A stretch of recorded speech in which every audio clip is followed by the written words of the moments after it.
के दरमियान तलाक का मामला। आयजा खान ने दानिश तैमूर को तलाक दे दिया और अभी ये एक दूसरे के ऊपर सोशल मीडिया के ऊपर भी कोई ख़बर नहीं चला रहे हैं, मतलब एक दूसरे से नफ़रत ही चल रही है। अभी तक इनकी कुछ दिनों पहले सालगिरह थी 16 अगस्त को, लेकिन इन्होंने एक दूसरे के हक़ में कोई पोस्ट नहीं लगाई।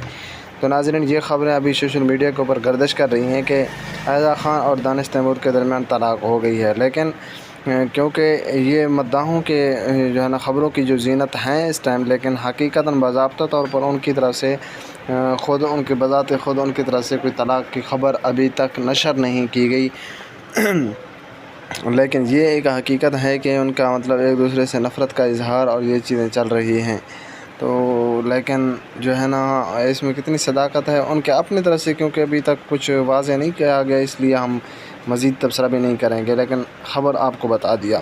तो नाज़रीन, दुआ करते हैं अल्लाह पाक उनको आबाद करे और उनके घरों को आबाद करे, किसी के भी घरों को अल्लाह पाक ना उजाड़े।